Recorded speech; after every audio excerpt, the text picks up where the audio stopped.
How's everybody doing? This is Yanko Maceda, founder of Tabanero Cigars.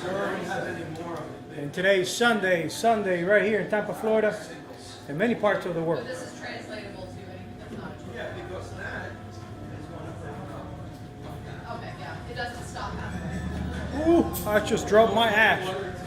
I'm smoking a Big Daddy Connecticut Wrapper. This one's coffee, this is cookies and cream. And hit like as many times as you can. Share.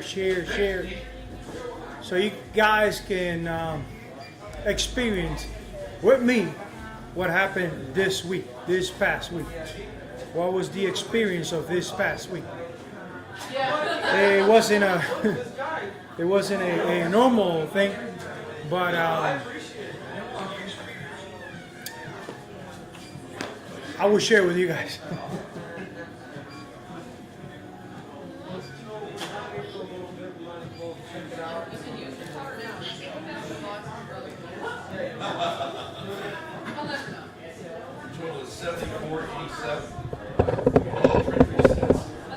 Better.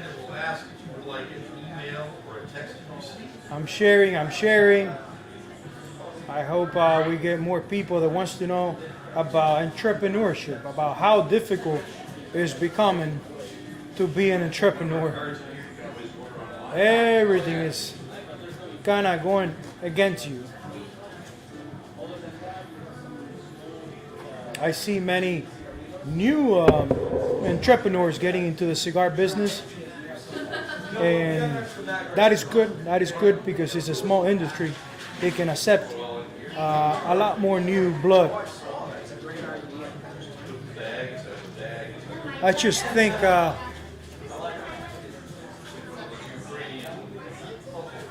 how difficult it's been for me, not having any experience on cigars, not coming from a cigar family. I never worked with a cigar company before I got into this industry. So it's been my way, the best I have imagine. There's not really manuals or school that you can assist to be in the cigar industry. So it's a difficult journey. I believe that anybody who gets into this industry, it has to have something wrong in their head because it's really difficult. Really difficult. We're going to be talking about the experience this week on Friday. On Friday, I think it was Friday, we've been checking every morning our bank accounts, waiting for another draft, another loan from SBA, a Small Business Administration, SBA. Because the businesses that we've been doing good before the pandemic, and then we qualify for those loans, I've been getting those loans and investing on cigars. I believe that the more cigars we get in inventory, the forward we will continue going with this brand.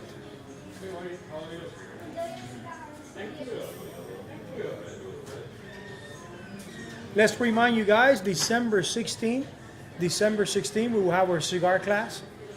So please, if you're in the area or if you're going to be around on December 16th, we will have our cigar class.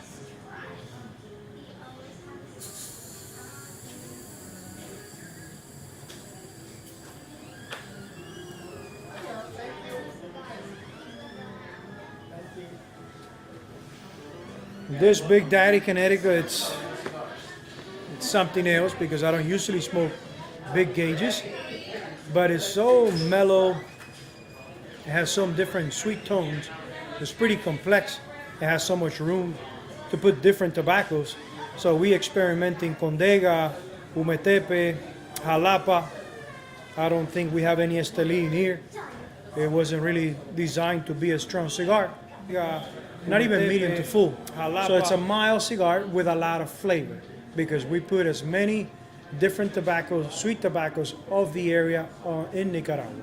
So it's all Nicaragua, Ecuadorian binder, and a U.S. Connecticut wrapper. Well fermented U.S. Connecticut wrapper. And that was thanks to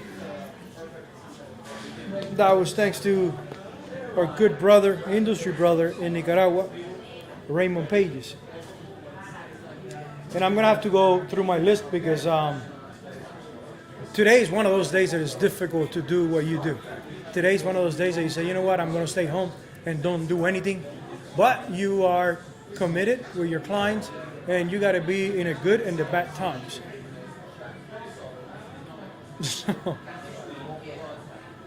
So I gotta read the notes so I can continue sharing with you guys what happened this week. The shipment, the 160,000 cigars that we just received, they're getting better and better. They already went through the... Thank you, Ken. Thank you. It is an excellent cigar. It is an excellent cigar. Big Daddy, Connecticut. Big Daddy Maceda, Connecticut wrapper. So the cigars are getting better and better because cigars got to be frozen for 72 hours in Nicaragua before they transit to the U.S. So there's a lot of change of weather, temperature. So you got to let them rest. You got to let them rest at least 3 weeks, a month. Ideally, a whole month. But there are some cigars in there that we were missing, like the Lancero, like the Big Daddy Connecticut. And because they were done for a while in Nicaragua, they were almost ready when they got here, and we experimenting those. So those 160,000 cigars, we are in a good shape. We are, I think, around 300,000 cigars. That's where we've been investing our money on cigars to keep striving, to keep going forward. On those new cigars, again, we brought the Big Daddy Connecticut, Lancero. The Lancero, it's amazing. Lancero is a 44 by 7.5 by 7 inches. Someone on Saturday had one, and we still don't have it available on the boxes. And the gentleman went and bought another 10 Lanceros, or how much he liked the Lanceros. The draw is amazing. On such a long cigar, you always have issues with the draw, but our Lanceros are perfect. So Lancero, Belicoso, I don't think the Belicoso is in the display yet. the new Big Daddy. We tweaked the Big Daddy again, and now I believe it's a real full body, really full body with that Cuban profile. That you start smoking the cigar, a lot of flavor, a lot of complex, honey, nutmeg, and then you're thinking it's a medium cigar, you'll be okay. And when you pass the first third, the first quarter, you feel extremely lightheaded, extremely heavy. It's not a cigar for an average person. And I think we did an amazing job because a Umetepe, really strong Biso for Umetepe, Ligero for Umetepe, which is pretty strong, but it's really sweet. And it came out amazing.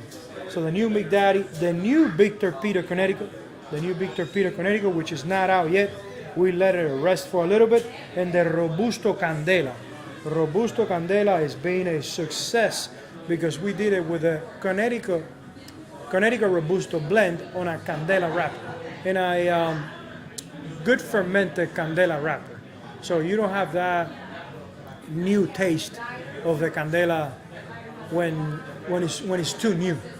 Candela, you got to be really careful because if you age for too long or you ferment for too long, it will get yellow like Connecticut wrapper. So I think it's at the right point. You can taste the hints of the Candela wrapper, but it's not overpowering. You get to experience the blend inside of the cigar.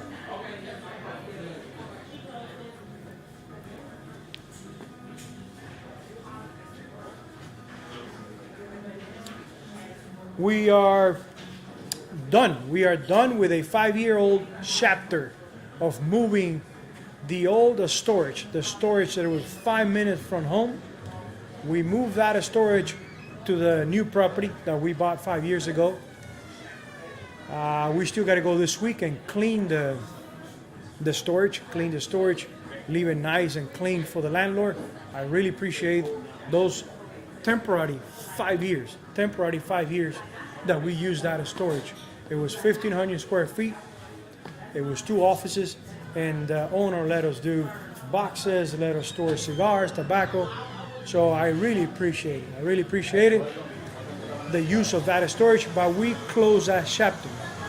And every time I close a chapter, every time I'm almost done closing that chapter, for some reason I get worried. I go, well, I'm already done with that chapter. I have planned what I'm doing next. There's no doubt that I haven't finished, and I already got something in the back burner moving to the front. So I'm already working on some other things, like, we're going to Vegas this year.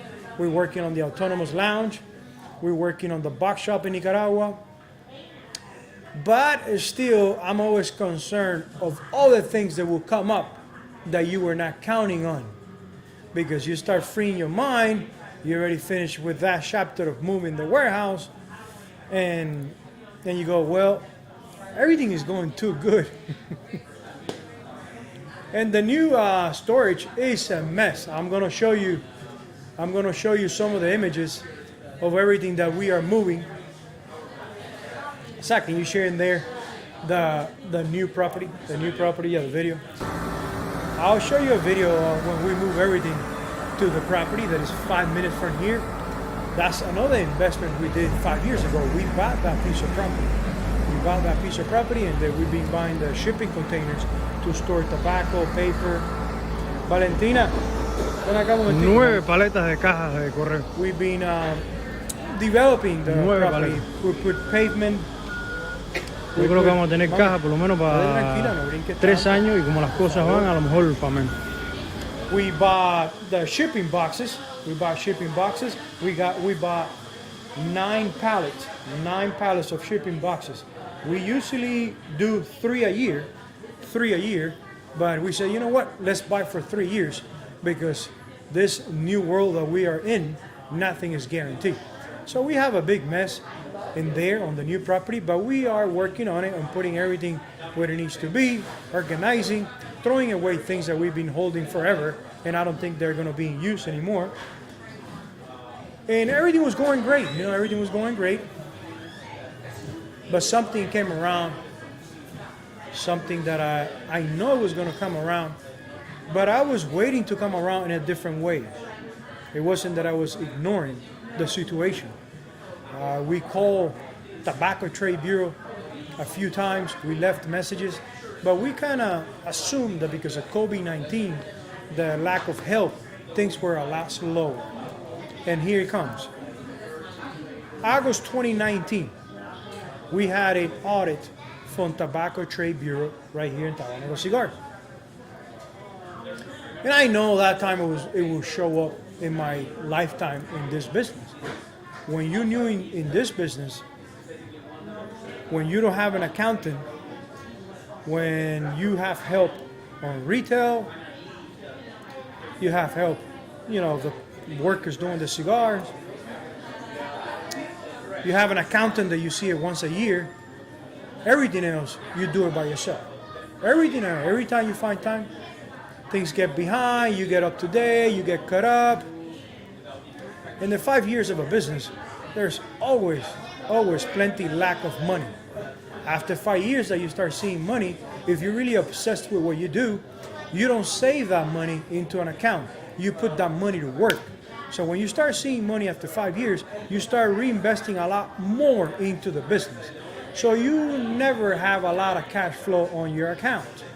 So TTV figured out that because the amount of tobacco leaf that I bought from the Oliva family and the amount of taxes that I was paying, excise taxes on the cigar, which is 42 cents per each cigars that I made, I had back taxes of $120,000, $121,000. This is August 2019. They told me that I had to wait for an official invoice showing that we owe $120,000. I said, okay, no biggie, When you're in business, you got to learn to deal with all that. And you got to man up and face it and do the right thing. So we were thinking about payment.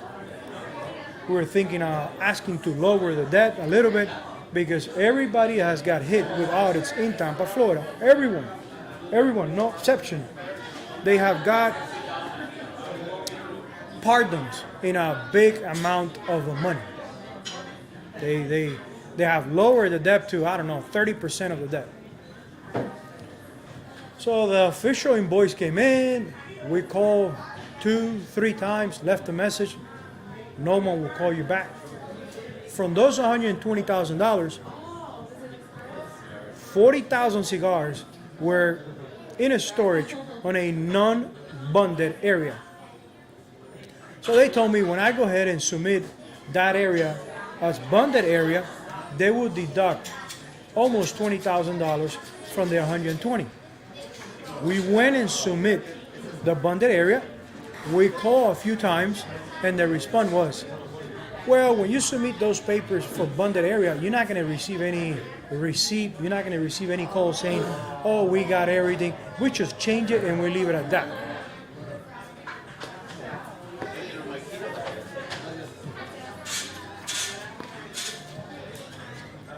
I guess they change it, but they never deduct the $20,000 from the 120. So it's still a debt of $120,000.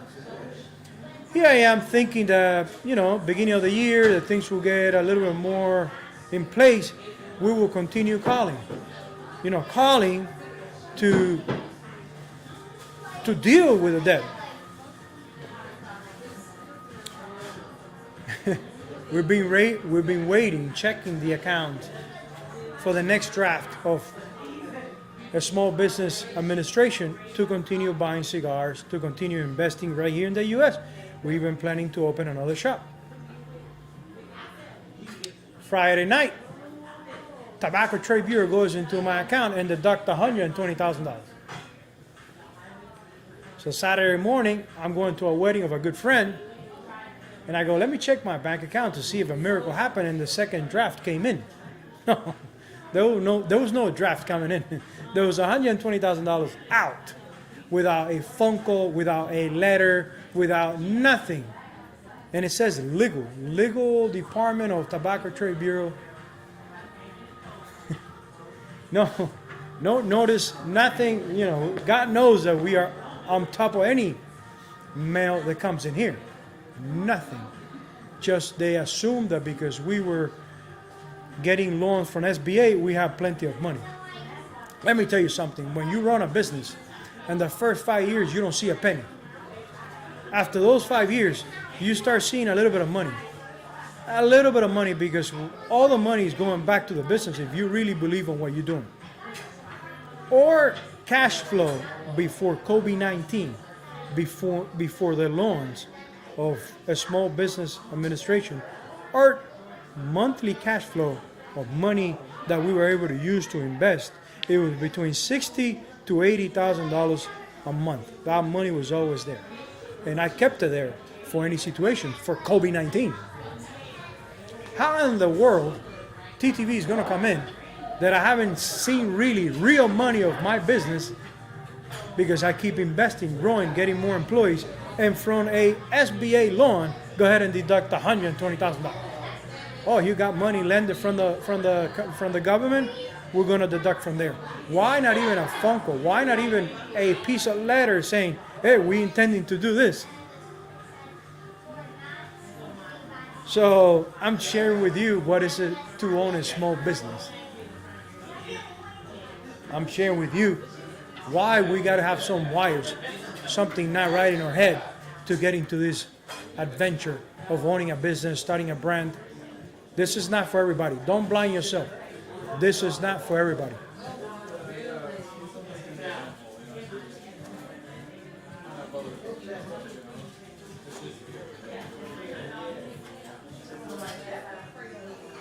I shared with my family this morning, not to that extreme, but I understand now when people have worked their entire life in their businesses and they lose everything because of a legal issue or whatever, and they take their life, they suicide.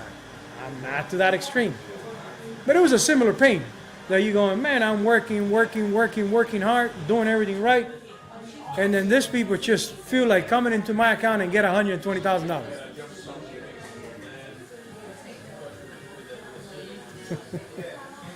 Every day we're getting more big government, and everything is controlled, and you can do this and you can do that, and more government.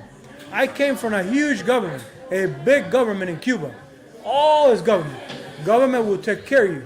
Government will take care of you. The revolution will take care of you. Why there are so many people trying to escape from Cuba? As the revolution will take care of you. If the government will take care of you.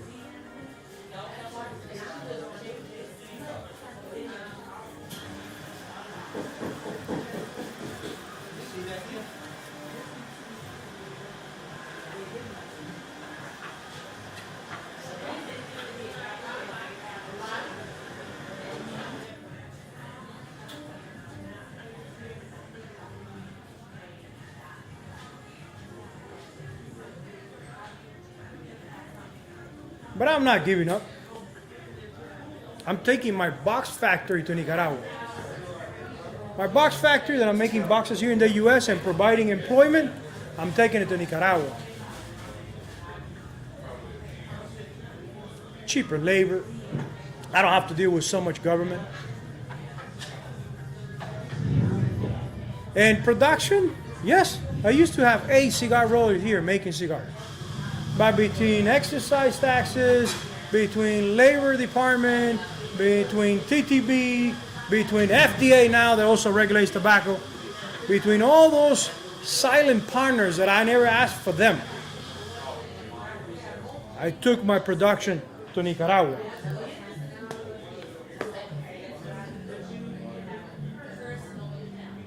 We continue to see more big government. This is going to continue happening. Don't blind yourself. You know, a lot of us that we own businesses, 2021 has been better than 2019. A lot better than 2019. I would say 30% more than 2019. There's a lot of free money in the street. There's a lot of free money in the street, so businesses that are doing the right thing, they doing a lot better than 2019. My question is, at some point we're going to run out of money. At some point we're going to run out of money. And when you go, okay, I'm going to go back to Walmart. I'm going to go back to drive for Amazon. No, you know what? I'm going to go back to Publix.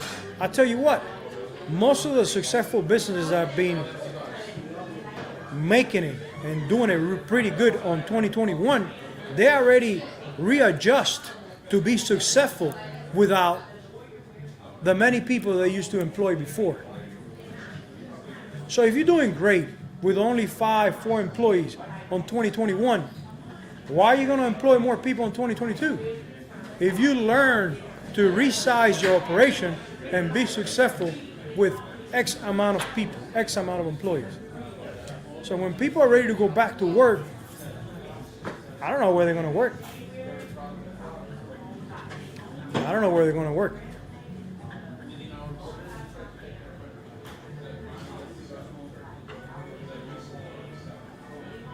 Most of the vendors that they put in product on most of the products on Walmart, the vendors, if they want to continue to do business, they're putting themselves their product on the shelf. How many cash registers we have on Walmart? How many cash registers we have at Home Depot? Even Publix is switching. So if these big corporations are readapting to less people, when the masses need to go back to work, is the employment opportunity is going to be available? Oh, but you want big government. You want big government to take care of it. All right.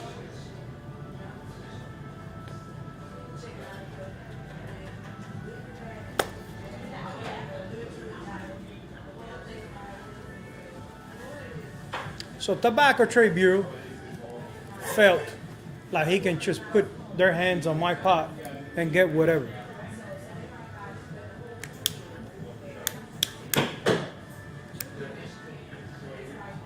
I'm telling you, when you guys come around and go, oh, Yanko, how you start a cigar business? First of all, you got to be crazy. You can be a sane person. Any type of business. If you are sane, if you never go to out of your comfort zone, if you don't break rules, if you, as a regular individual, don't get into business, this is not for you.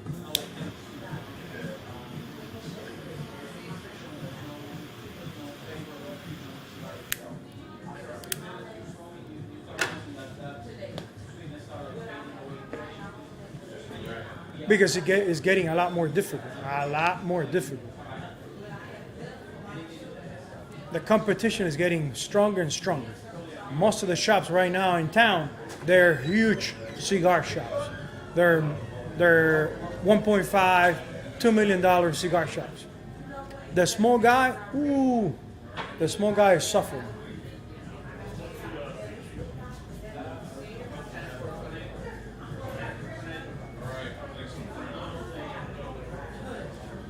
Recently in Nicaragua, there was a colleague, someone in the industry, that he owns a retail store, beautiful retail store in New Tampa.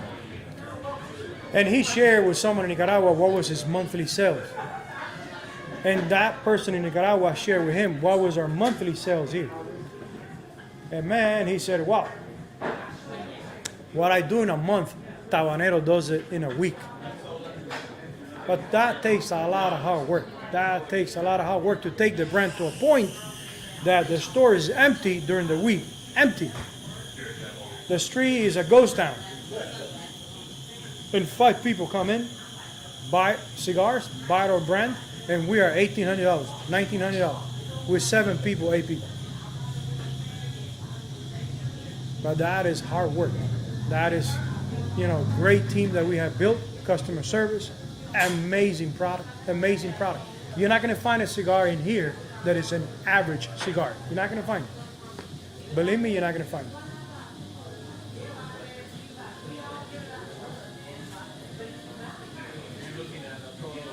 You're not going to find it. It's a beautiful place. People come in and go, oh, you sell beer. No, we don't sell beer. You sell alcohol. No, we don't sell alcohol. And then they approach the bar and they go, oh, yeah, but I see beer there. So yeah, but that beer is for people who come in to smoke a cigar. Oh, let me buy a cheap cigar and then drink beer. Nope, we don't have cheap cigars. We don't have cheap cigars. There's nothing cheap in here.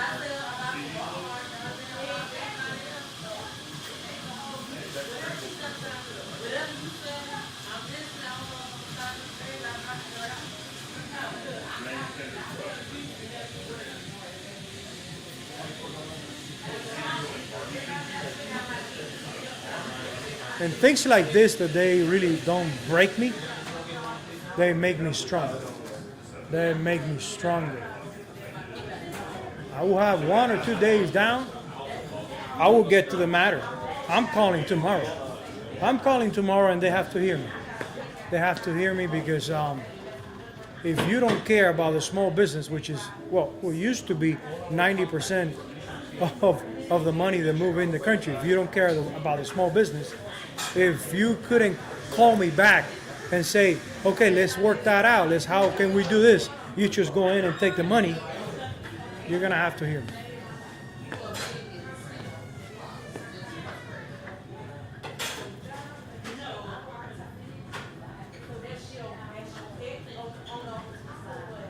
And it's been a great lesson from Tobacco Trade Bureau to basically stop making cigars in the U.S., to push me to stop making cigars in the U.S.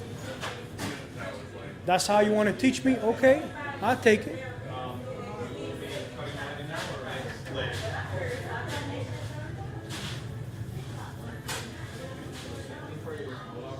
That's the same way you have pushed everybody that manufactures here to other countries.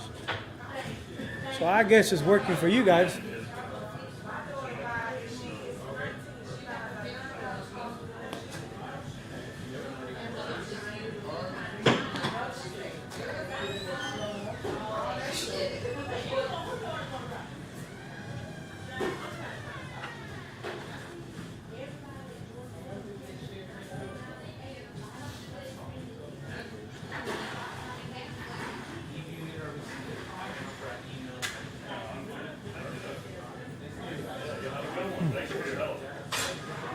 Usually I start the lighting up the cigar. This time I was already an inch into the cigar. I said, let me lower the blood pressure so I can go through this live and do it right, cover everything. So I light up before I started.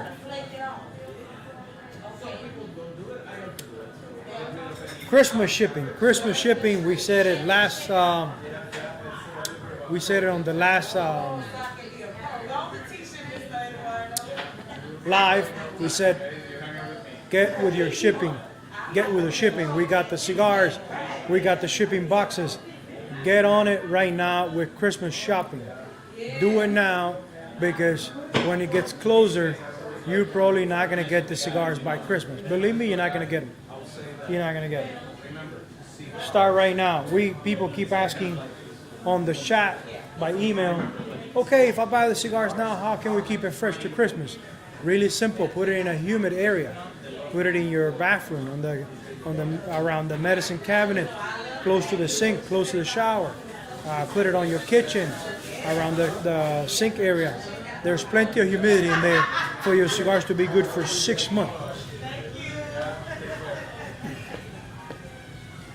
Just don't expose it to heat. It can be exposed to heat.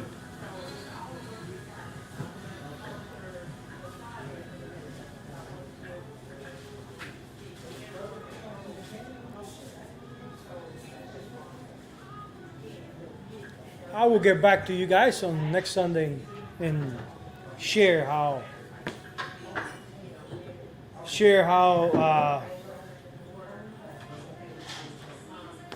thank you, Noel. Thank you, hermano. Thank you, Ken. Thank you. This will pass. I know this will pass. This is not the first time we're being kicked out from a space on 7.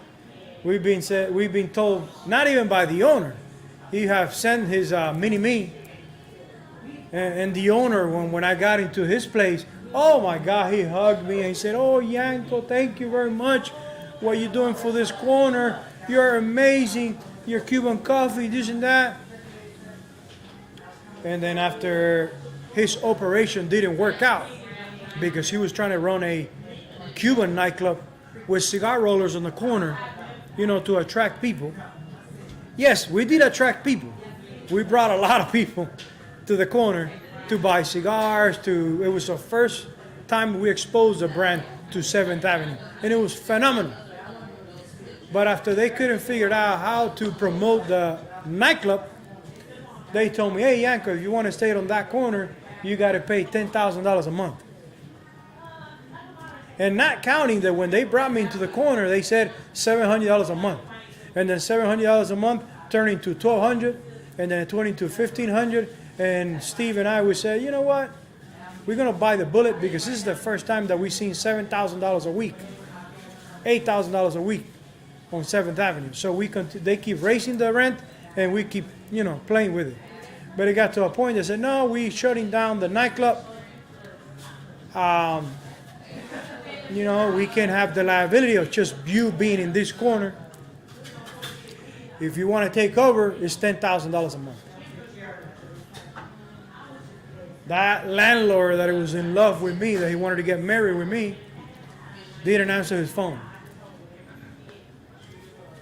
It was middle of the month, Steve? Yeah. It was middle of the month. I don't know, the 14th, the 15th, and they said, you got to be out by the end of the month.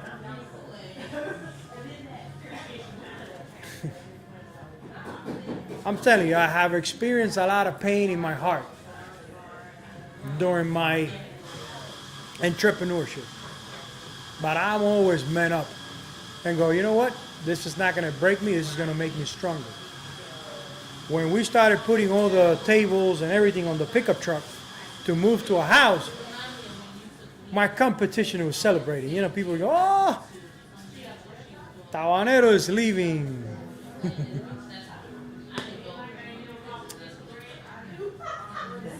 And we had to really move by the end of the month because someone told us that individual, that type of owner, it was the one that right at the end of the month, he will lock the doors, whatever you left in there, trying to act like you can push it, like you can deal with him later on. He will lock the doors, do a, how do you say when you don't want anybody around you? No trespassing. Trespassing, whatever, cease to possess, and you wouldn't be able to touch anything. So I couldn't play around. I took everything and took him to my house. That was painful. That was painful.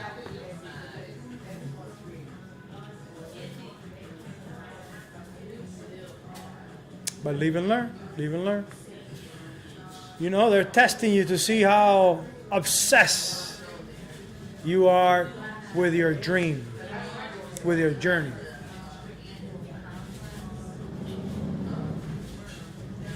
And this is only the iceberg, the tip of the iceberg. This is only what you guys are seeing in this last 10 years, almost 11 years, is only the tip of the iceberg. Watch and see this brand growing like never before. We are so fueled right now. Everything is going amazing. Sí, amor. Gracias, Gaby. Ese café es necesario. This is a Taba Brew moment. Danny came by recently and said, hey, Yanko, I wanted to come in person and say that, I have to raise the price on the coffee. I said, Danny, I'd rather have that news than you telling me that you can roast no more coffee for us. So raising the price, please, my friend. Everybody had to raise the prices, even ourselves. So Taba Brew is a Cuban-style espresso roasted right here in Tampa, Florida by Naviera Coffee Mill.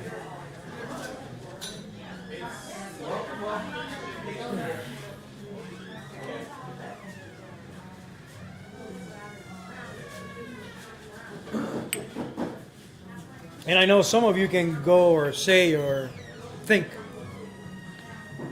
well, if things are done right from the beginning, you probably will not get into trouble. Let me tell you, you will shut down in 5 years or 3 years, or you will never grow. In business, you need to get into trouble to grow. You need to get into trouble. If not, you will never grow. If you stay in your comfort zone, believe me, you're not going to get anywhere. Anywhere.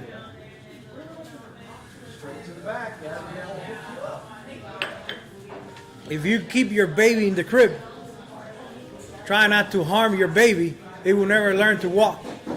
If you don't put it on the bicycle and push it, and you fail a few times trying to get the bicycle riding, it would take me like me. When I was 13 years old, I started, riding a bicycle because my mother was so protective. An average C guy. The teachers always say that I was always a daydreamer. I was always, tune out. I think if I was a kid in this era, they would title me as autistic. I would be an autistic kid. Yeah. I was in this era. I was an autistic kid because I was always. But I didn't give up. I knew I deserved something bigger, something better. I knew something that was there for me to grasp. I didn't give up. So guys, enjoy the rest of your Sunday. Remember, if you're planning to get into business, check yourself. Check yourself before you do that. Elon Musk even said it. Don't do it. Find a job, do your regular job, and you will have a more easier life. Leave it to the crazy people, because only crazy people have changed the world. Leave it to the crazy people that we don't give up, that we are obsessed. We don't care what we have to sacrifice to achieve our dreams, our deepest desire. Guys, thank you very much. And remember, my name is Yanko Maceda, founder of Tabanero Cigars, where we believe in the enjoyment of craftsmanship